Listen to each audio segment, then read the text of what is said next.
about some of the things that Saka is recommending. Are these things realistic? I mean, listen, I think that Google makes so much sense when you think about Twitter for their business and for Twitter's business. I mean, if there's one big takeaway from that note, it's that, you know, we should, and I think everybody is seriously thinking, what does Twitter do? What is their long-term plan?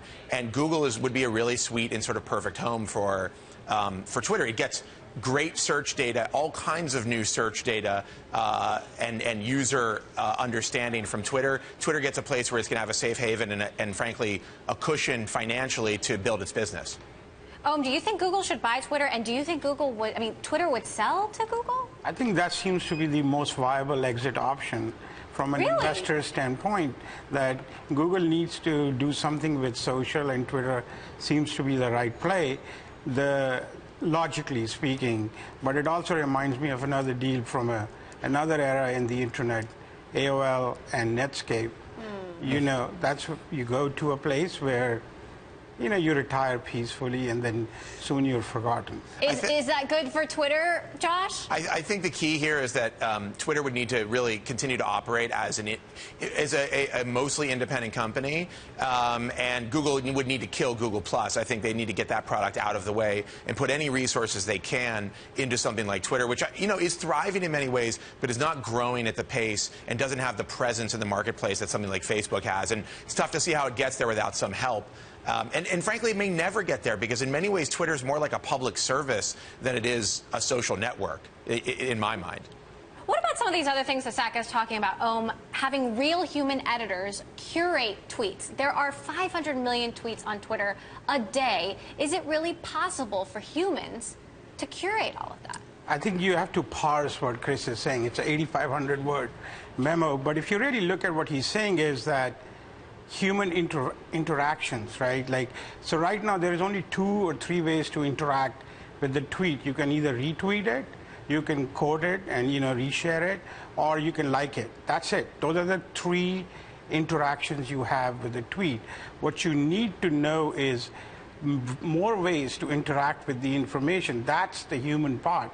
And taking that human interaction and using that to create a better experience, using better data mining, better, smarter, you know, data mining. I think that's where the company needs to head, to figure out new ways for people to express how they feel about a tweet, or what they want to do with the tweet, and what the tweet really is for. I think that's where the company has to focus on from a product standpoint. That said, I think if you read Chris's you know, great memo, but it is full of a lot of tactics.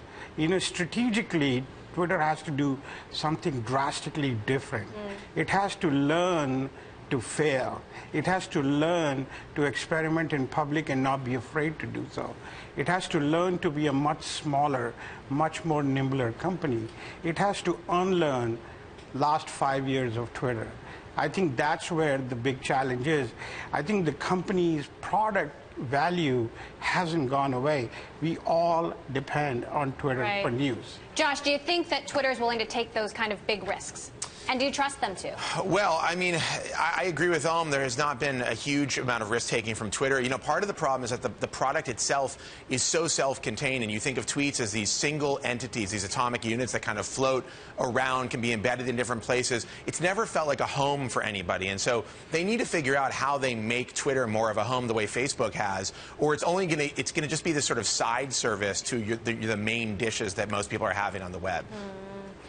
You know, I spoke with Costolo recently on Studio 1.0, and I asked him specifically to articulate his vision. That's one of the things, you know, Saka is saying Twitter hasn't really done. Take a listen to how he describes what he thinks Twitter is and will be if and when it grows up.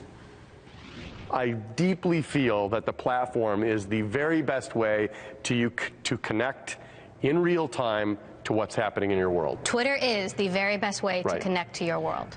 Things like live in the moment. This amazing thing I'm watching right now, live broadcasting, live video, are going to be the future of the platform. I really think that that's the future of the platform. How satisfied are you with his response? Do you think he's articulating the vision well? I don't know, like, whether he is or he's not. I can't really tell, because that just is a very small segment of a much longer conversation. I think it lacks a little bit of nuance and context.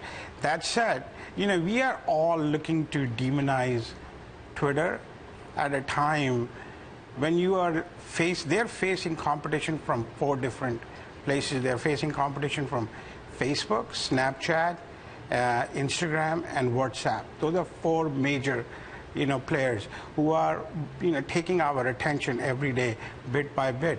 So it's not an easy task, and I think it is very easy to stand back and just make comments about, like, oh, Twitter has problems. Yes, they have problems, but look at the other problems. Snapchat is a great company, except they're not doing too well with their advertising in Discover. Like, so, and there is a lot of issues with everybody, and I think Twitter, being the company it is, which lives in public, and it is going to have to learn to succeed in public and fail in public.